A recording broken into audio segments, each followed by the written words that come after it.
حافظ كل أسامي ملوك الجن وعشاير السفليين. لو دخلت مكان أعرف إن كان مسحور وفين مكان السحر. ودي حاجات أنا ما اتعلمتهاش، أنا اتولدت بيها.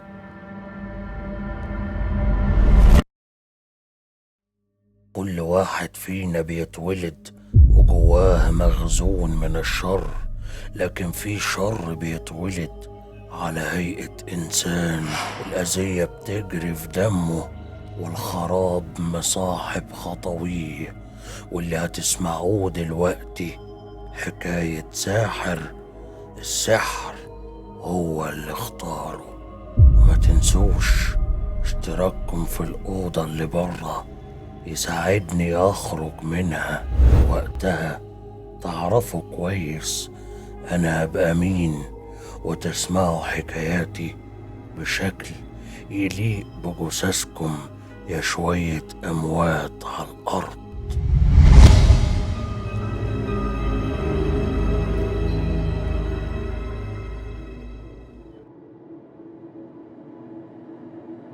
اسمي فارس، أو ده الاسم اللي اختارهولي سعد ووفاء، الراجل والست الطيبين اللي أخدوني من الملجأ وأنا عمري شهور.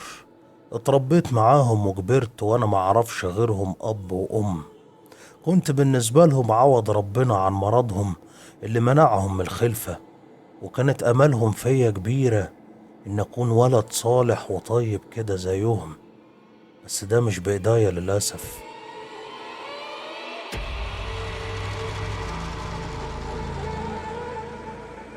فارس كان طفل هادي وساكت بشكل مريب، ما بيعيطش زي باقي الأطفال، لدرجة إن سعد ووفاء راحوا بيه لدكتور علشان يفسر حالته، ولكن مفيش تفسير.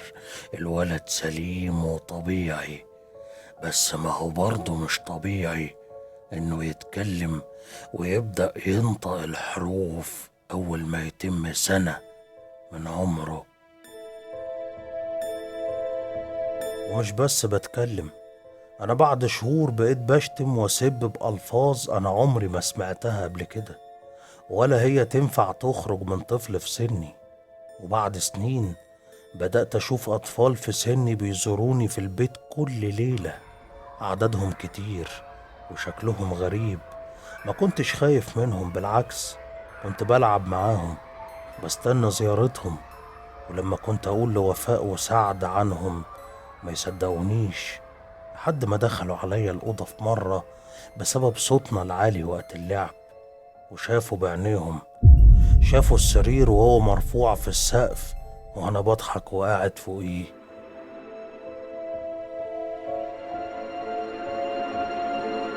سعد ووفاء قرروا وقتها يجيبوا شيخ يقرا في البيت ويرقي الولد. وأول ما وصل الشيخ وعدى عتبة البيت بقى مش قادر يتحرك، لدرجة إن سعد لحقه على طول بكرسي جنب الباب. الشيخ قعد وهو بيترعش وبيقول لهم أنا مش حمل اللي جايبيني علشانه، خرجوني من البيت ده، لا تأذوني ولا أأذيكم. وفي الوقت ده فارس كان واقف على باب أوضته بيبص للشيخ وبيبتسم.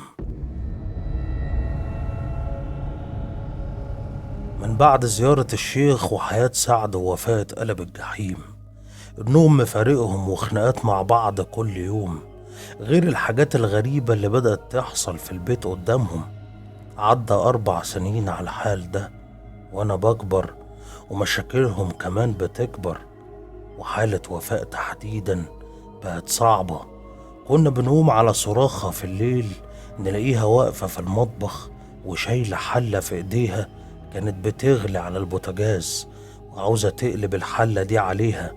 سعد بقى بيلحقها كل مرة من مصيبة جديدة، وانا ما كنتش فاهم اللي بيحصل. اكيد ما كنتش عاوز الناس اللي ربتني دي تتأذي. مين بيعمل كده وليه؟ وايه اللي بيحصل لي ده كله؟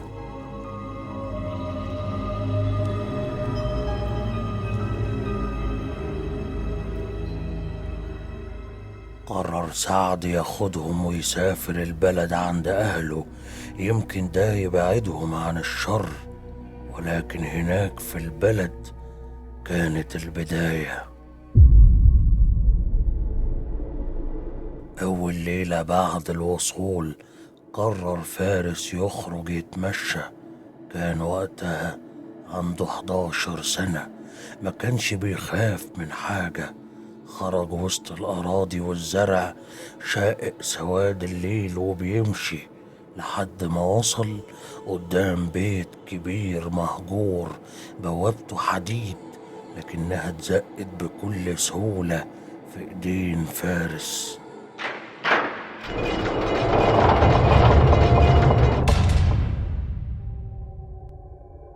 عديت من الباب، وجوه البيت على الحيطان شفت رموز وحروف وأرقام مكتوبة بشكل غريب، لكن الأغرب إني كنت عارف معناها. كنت عارف أقراها، كأن في صوت في ودني بيمليني. اسودت عينيا فجأة وما بقتش شايف. ظهرت قدامي من قلب السواد ست عجوزة، ظهرها محني، عيونها حمرة، ودانها طويلة. ما كنتش بخاف من حاجة، بس الست دي هزتني. لقيتها بتقرب مني وماسكة في ايديها حبل.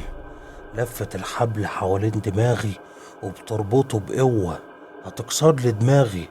مسكتني من رقبتي، فتحت بقي بايديها ومالت عليا بوشها المرعب، ونزلت عين من عينيها في بقي.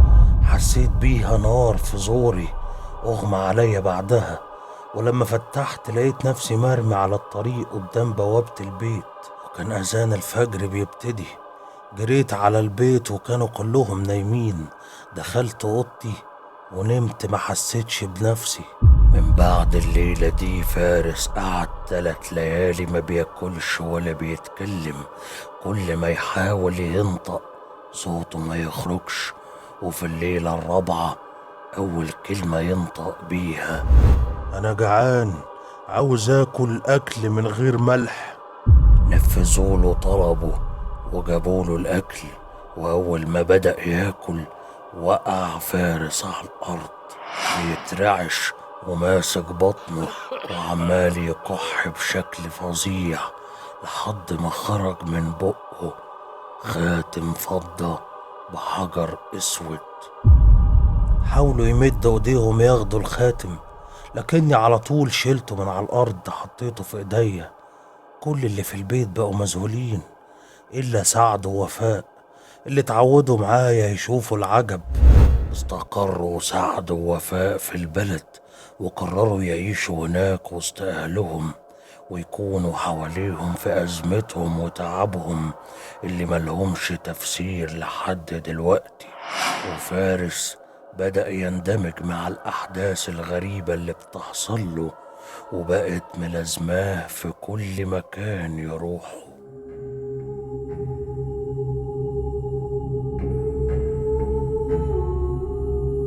حتى في المدرسة، في مرة منهم كنت في الفصل وظهرت الطلاسم دي قدامي على السبورة. كنت بسرح فيها وأقراها، وده كان نفس الوقت اللي بيسألني فيه المدرس اللي واقف وأنا مش مركز معاه. وتقريبا ده استفزه لدرجة إنه مد إيديه عليا يومها. بس حقي رجع في نفس الليلة.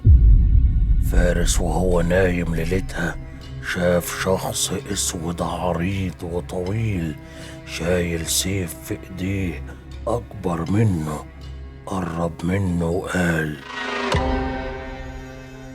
اللي اذاك هنأذيه. تاني يوم على طول عرفت ان المدرس مجاش، وبعد اسبوع سمعت المدرسين وهم بيتكلموا عليه وبيقولوا انه صعب يقوم من الحادثة اللي عملها، وانه في الانعاش من يومها. ومن وقتها والراجل الاسود ده بقيت بشوفه كل ليلة في احلامي. بدأت احس بالقوة والغرور، وبقيت بستعرض ده قدام صحابي، شلة السوق اللي عرفتهم. ما اكيد يعني هختار ناس شبهي. وفي ليلة واحنا سهرانين وبنشرب في بيت واحد منهم، عرضت عليهم اننا نعمل جلسة تحضير. كنا كلنا مهتمين بقصص الجن والسحر وكانوا على طول بيسمعوا مني الحكايات اللي بحكيها لهم. كنت بوريهم بعينيهم حاجات غريبة كتير أقدر أعملها، وحاجات غريبة بتحصل بسببي. واحد منهم كان بيغير مني ومن اللي بعمله، طلع كتاب عنده وقال إن ده كتاب سحر وهو اللي هيساعدنا. ولعنا الشموع وبدأ هو اللي يقرا من الكتاب. مسك سكينة وجرح بيها ايديه، سال الدم على نار الشمعة واتطفت، ما حصلش حاجة. مسكت انا السكينة من ايديه وجرحت ايديا. اول ما نقطة دم مني سالت على الشمعة نارها زادت وكل الشموع اتطفوا. كلهم صرخوا وبدأ يتكون قدامي كيان ضخم بوش شبيه لوش البقر، وجسمه جسم إنسان لكنه مليان بالشعر. بصلي في عينيا وقال لي: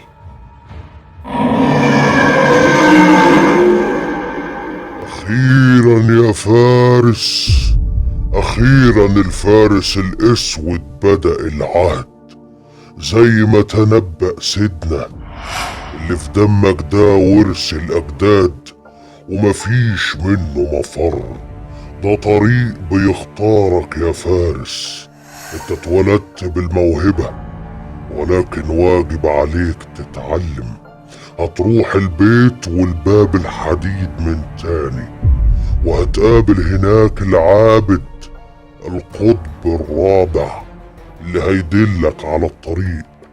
احنا في انتظار فارسنا الجديد، في انتظار خدمتك انا وعشيرتي كلها من السفليين.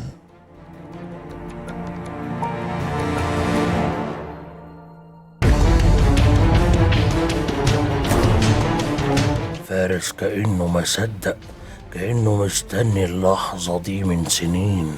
على طول وصل عند الباب الحديد، وهناك شاف راجل قاعد في التراب وقدامه دايرة جواها قرون الشيطان ورموز وكلام يعرفه فارس زي ما عرفوا العابد أول ما شافه.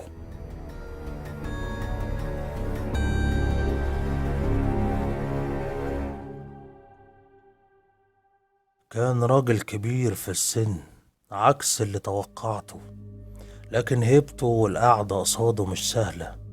عرفني وقتها السر اللي بيحصل لي من أول ما اتولدت، وقال لي إني من سلالة سحرة بيورثوا لبعضهم السحر من جدود الجدود، وإن أبويا جابني بطقوس شيطانية بتستمر ل3 ليالي كامل فيها البدر.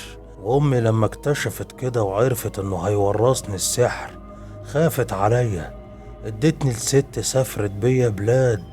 ورغم إن أبويا كان عارف مكاني بسهولة، إلا وأن جاله خبر من واحد من ملوك الجن إنه يسيبني في مكاني، لأنه في الآخر هيوصلني لنفس الطريق.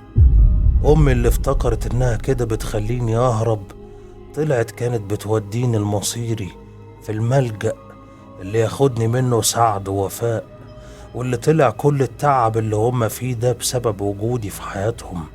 العابد قال لي إن لو عاوزهم يبقوا بخير وتنتهي اللعنة اللي مصاحباهم لازم أبعد عنهم وأشق طريقي بعيد، وأبدأ رحلتي ب40 يوم في الخلوة لوحدي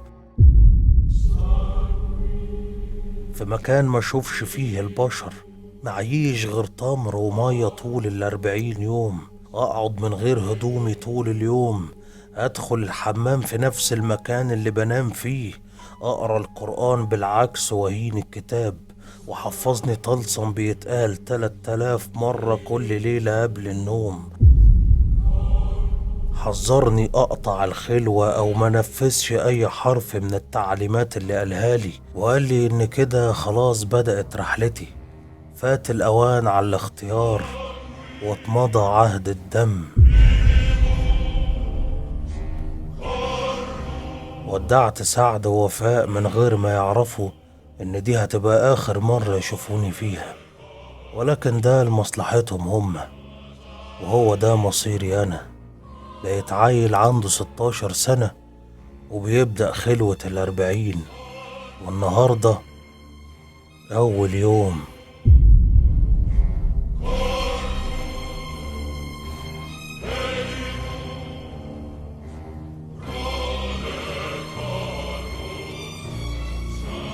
بدأ فارس رحلته اللي هنكملها معاه في الحلقات الجاية، ونعرف ايه اللي هيحصل له في خلوة ال40، وازاي حياته هتتغير بعدها، ومين هي الست اللي هيقابلها وهتقلب كل الأحداث.